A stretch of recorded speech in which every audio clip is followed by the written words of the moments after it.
I want to introduce our keynote speaker, and this is such a cool thing for me to do because I love Clara. She is an amazing entrepreneur. She's also part of our community of brands, which makes it even more fun.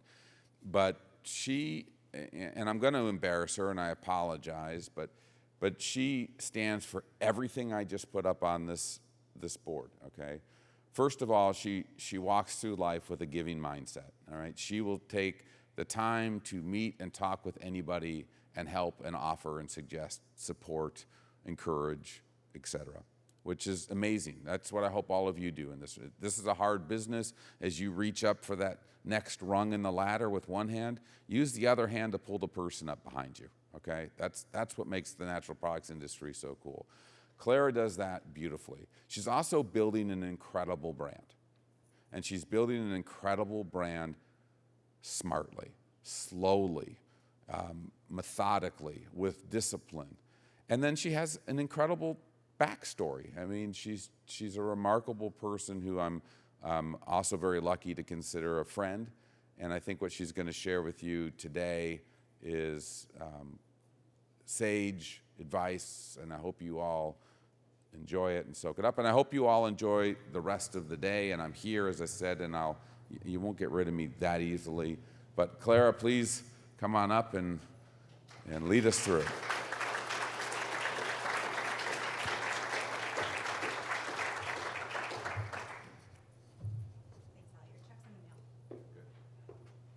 Good morning, everybody. Thank you for having me today. It's so exciting to be with all of you. We're going to start with just a quick video introducing kind of the brand. We see that they're putting concentrated calories together that are also nourishing calories. We want to welcome the most amount of people into wellness. At Unite, we believe that everybody deserves to have a seat at the wellness table that we're building. And so we want to represent all people. So we have a churro flavored bar, but we also have a peanut butter and jelly flavored bar. When you're building a brand that reflects more people, the entire society benefits. Constant growing desire to buy from more authentic brands. Having a portable snack is super important if you want to maintain a wellness journey. You want to be able to have a snack that you can rely on and keep handy with you, whether you're on a hike or you're at a red light in traffic. You want to make sure that you have that nutrition available to you when you need it. Well, Unite currently has 5 flavors. So our flavors are churro, Mexican hot chocolate, baklava, bubble tea, and peanut butter and jelly. All the bars have a nut butter as their first ingredient. And that's really unique because in protein bars, a lot of times it's a protein blend or a powder, and then you get that gritty, chalky taste. And so by creating a product that doesn't have that chalky, grittiness to it, there's no aftertaste because we don't use any sugar alcohols. The dates are sweetened naturally.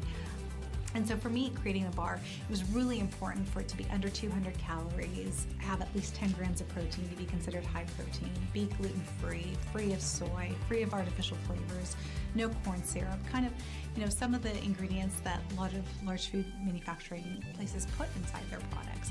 They're high in protein, they're high in fiber, they have simple, real food ingredients that people understand and know. What I'm most excited about as a founder in the food industry is how many amazing brands there are out there that are working to solve real issues.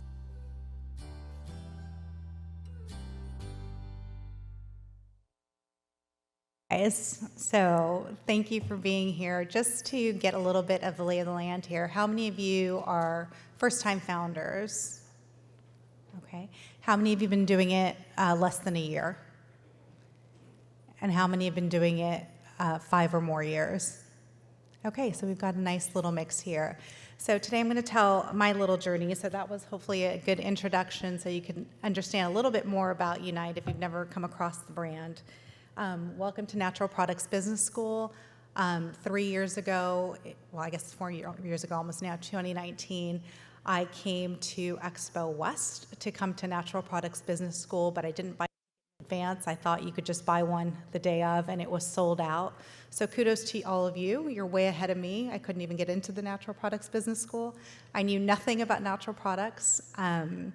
I am an entrepreneur, but I grew up kind of in a family business, and that family business was plumbing, manufacturing. So rough plumbing, not even interesting plumbing, just valves and fittings and everything that you could use to fix a toilet. So that was my previous life for 17 years, and really created Unite out of my own personal frustration with wellness. Like you saw in the video, I was relying on protein bars to kind of get me through the day, but never really loved them and never understood why until one day, my background as an immigrant. I was born in Africa, in Sudan. I came to the US when I was 5. English is not my first language.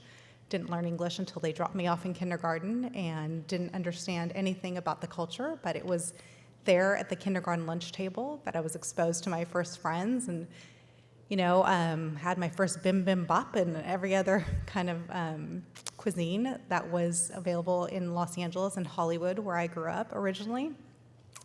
And when I thought about my immigrant roots and looked at the flavors on shelf and noticed that they were always just vanilla or chocolate or peanut butter, I realized that there was this missing connection for people who were like me, who were from somewhere else, who didn't identify with apple pie as a flavor.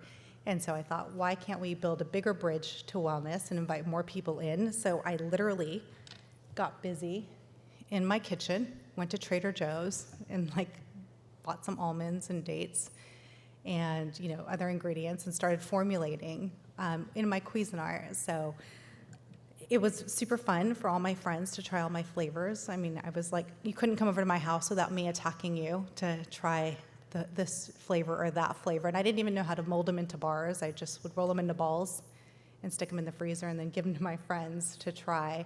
And that's really where my inspiration met my first experience of trying to formulate. And I didn't even know it was called a formula. It was just a recipe to me back then.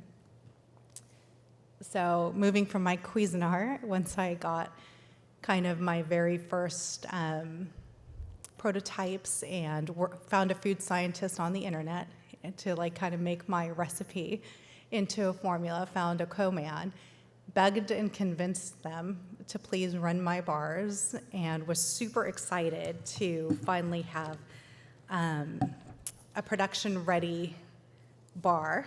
And you founders know there's nothing as exciting as when that first bar comes off the production line. And it felt really exciting and very, very, everything was happening and it was all coming together, and we were really gonna launch this brand, not knowing anything still about the food industry.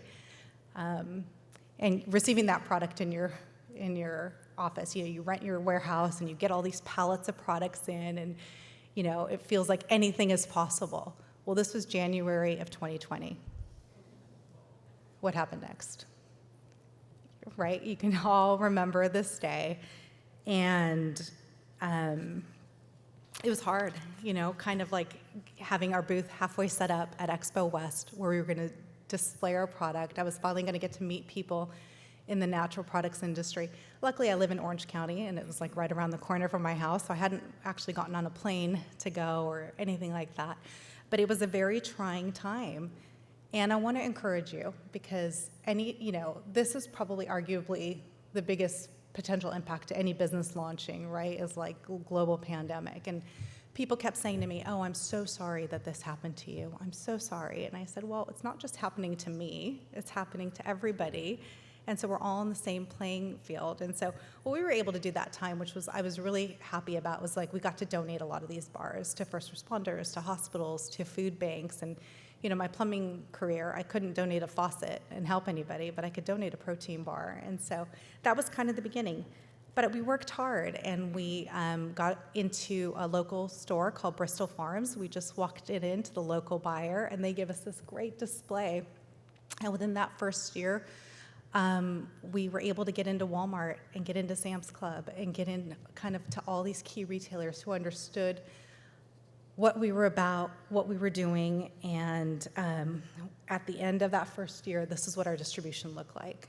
And so, you can take anything that comes at you if you have a spirit of empathy. And this is probably triggering for a lot of people, oh, you got that far that fast. And I want to just take a moment to talk about competition and it's why, how you win your own race. And I love this image of a racehorse with blinders. And it's because when you're running your race, like racehorses have blinders, they don't see what's going on around them. You just run your own race, you stay in your own lane, and those customers, like, they will materialize, your path will appear. And really the superpower that I used in my business was empathy. So when you guys saw that picture of the shutdown, you've all felt it, hopefully, right? You felt that empathy. You could feel where you were at that time. You could put yourself in my shoes as a founder of what that felt. And that, I want to take you through kind of how I used empathy in my business as a really great differentiator. Lots of people say, well, how did you do that? How did you get into that retailer? Or how did you convince them? And really, it starts there. And the very first person you should have empathy for, the most important consideration is really empathy for your consumer. Really trying to understand them, putting yourself in their shoes. So when I was formulating, I would go to ethnic markets, I would go to Hispanic markets and Asian markets and look at the flavors. I wanted to be obsessed. Would survey people. I was like that stalker in the protein bar aisle where if somebody picked up a protein bar, I'd be like, well, why'd you buy that one? Can you tell me about it? Which one should I buy? And just ask lots of questions, and not a creepy way, but like really in an inquisitive, natural way. And really building that consumer persona of like, who are they? Where are they shopping? Can you build a tribe? One thing we do on our packaging is if you flip the back of any of our bars, there's an invitation to suggest the next flavor. We want to build in conjunction with our community. We want to invite them in. And then there's an email address that goes to my email that, where I can interact with anybody who writes. It's hello@unitefood.com, but if anybody wants to suggest a flavor today, but I write back and we have an interaction, and I get these great childhood stories of like childhood nostalgia, and then that's how you give them an opportunity to connect with you. And then we'll talk a little bit about how can you give back, and so having a give back to your community I think is really important. Telling authentic stories. Whether it's through a formal donation or through education or Instagram, lives or whatever, like how can you be giving back to your consumer who's given you so much? And so that's always been a core focus of mine. And then one that I think, like when you think of empathy, you typically think of packaging, but I think it's really important to talk about. When you have good packaging that tells the customer immediately what's the problem they're solving for. Why are they hiring your product and not another product? It's not a place to skimp. I know there's like a temptation to use 99 designs or some kind of inexpensive art creation, but I would say really be thoughtful, really be methodical about your packaging. You'll notice the biggest thing you see on our packaging is our flavor. That's because I, myself, as a consumer, was very frustrated that I could never figure out what flavor anything was. And there were so many thousands of protein bars, but they all looked the same. It was a sea of brown and creams. And so we came with color, we came with flavor, we came with fun. And I think, your packaging is your only opportunity to really compete with the large brands, right? When that consumer walks by on the shelf and they see your package, you have just the same opportunity as the person next to you. Even they could have a $100 million budget and you have, a $50,000 budget, but it can equalize right there on shelf. So strong packaging is a must. Do not skimp there. And then empathy for your buyer. So many times, when I meet with new brands, they want to sell and they want to tell the buyer the 10 amazing things about their product. And yes, you have to communicate what makes you different. And yes, you have to communicate what sets you apart and why should they choose you. But really what you have to find out is you have to listen. You have to understand, take the time to understand what's important to that buyer. What are you adding to their set? Can you get there on time and in full? Like, do you have logistics? Can you communicate that? I think a lot of times for me, one of the biases that I came up against, so I would very clearly have to say in any buyer meeting is, oh, by the way, I'm not making these in my garage. Like, yes, I'm a first-time food founder, but we have a co-man and they can make 100 million bars a year if you need them. So, to really set yourself up that they know that you can deliver on time and in full. And how will you support it once it's on shelf? Like, what are you going to do to have it sold? Like, we all know that getting on shelf is is where it begins, and actually getting it sold and attracting new customers. Like, how's your social going to play into that? How are you going to drive that business forward? How are you going to partner with them? Figure out what charities are important to them in their organization. Can you support those charities? Are those aligned with your mission and values? So really empathy for your buyer. But at the end of the day, it's how are you going to make their life easier? Are you going to be that vendor that calls them 20 different times about how to set up your UPC? Get good brokers, get good sales reps to help you kind of navigate all those things. And last, empathy for your co-man. And if you don't have a co-man and you manufacture yourself, the same goes. Empathy for your people that are making your product.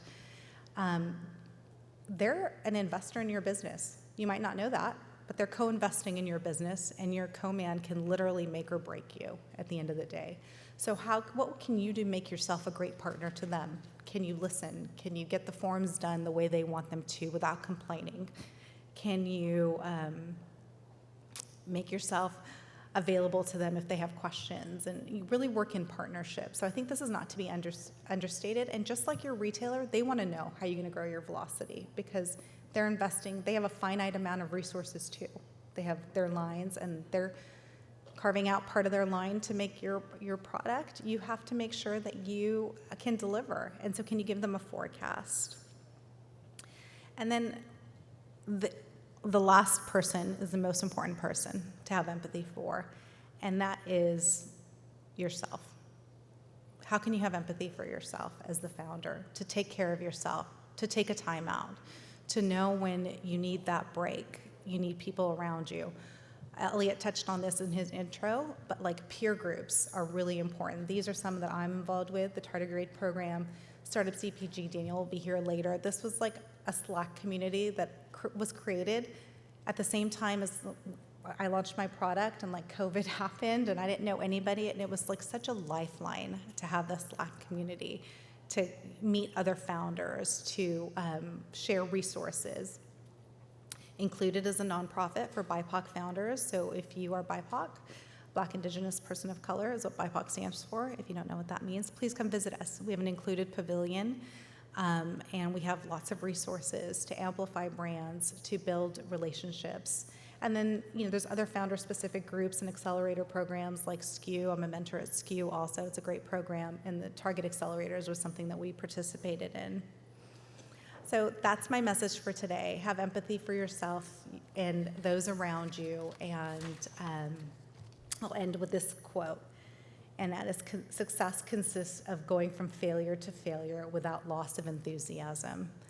And I think that that's really important to remember as you're building your brands. The failure will come, the success will come, but the only person that's going to get it across is you. And don't lose your enthusiasm. Get back up there, because your good day is ahead of you. Awesome. Okay, who has questions for Clara? I mean, I'll start with one, Clara. What do you know now that if you could go back and tell yourself when you first started this that you wish you knew then? It's kind of, might not be the best answer, but it's, if you don't know, it's okay. Because every single person who did anything of greatness at one point also did not know. And the key is to surround yourself early with people who do know, and ask lots of questions and be really curious, because there's not just one path. There's many paths. So how much pushback did you get from the retailers on these different flavors? I mean, like chocolate, vanilla, peanut butter are popular for a reason, right? The pushback actually came earlier than that. It was the co-man who was like, why do you want to make these flavors? Nobody's ever going to buy these flavors. And I was lucky. There was a food scientist in the room at that co-man whose eyes lit up, because she was so excited to not to have to develop another chocolate chip cookie dough flavored bar or another vanilla. And she said, I'll do it. I'll work on it. I'm so excited. And that first formulation won a Sophie Award from the Specialty Food Association, and we would go on to many awards, right? And I formulated in my kitchen, not in R&D lab, not anywhere. And so once we started winning awards, the retailers that have access to diversity data and can understand that consumer demographics are shifting quickly, already know that this is coming, and so they were very excited. So we got very little pushback. The pushback actually came sometimes from Hispanic markets, where I'm like, but I created these for the Hispanics. And they're like, but we don't want to sell this. We want to sell soda and sugary cereal. And I realized that there was going to be a lot of work to do to prove that it was viable. And now it's like, oh yeah, these are great flavors, bring them all in. So.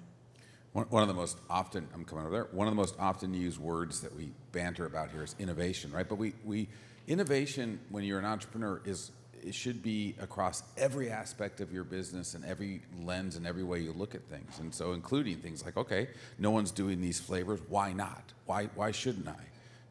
How can I? Any tips or tricks on how you manage that rapid acceleration with the co-man, going from probably barely hitting MOQs to national distribution? Yeah, so coming from plumbing, I knew I didn't want any liability, because look, if in the plumbing manufacturing space, if your product leaks, it floods somebody's home, look, that's a problem. It's a big problem. But if you make a food product that's not made right, you could really hurt somebody permanently, and that was like a risk I was not willing to take. So I invested in going with the highest level co-man that I could, and I knew that they had 100 million bar per year capability. So the hardest part was just convincing them, and I knew that they were just waiting for us to. So it was early on, but I think it's a cost benefit. Do you go with a smaller co-man in hopes to scale, or do you start with a large co-man and invest in the product? And the decision I had to come with to make that decision was really, am I okay donating if this doesn't work out, donating a lot of these bars? And that actually felt really good to me. If the purpose of this business is actually to donate a lot of bars to people who are food insecure, then that's actually also a good outcome. So I had to be mentally there to be okay with that. Awesome. Okay, and you're going to stay, right? You're going to be here Yeah, be through on the lunch. retail panel. So, one of the things one of Clara's superpowers is as a connector. And so works both ways. So connect with her. She's a tremendous connector. Thank you very much.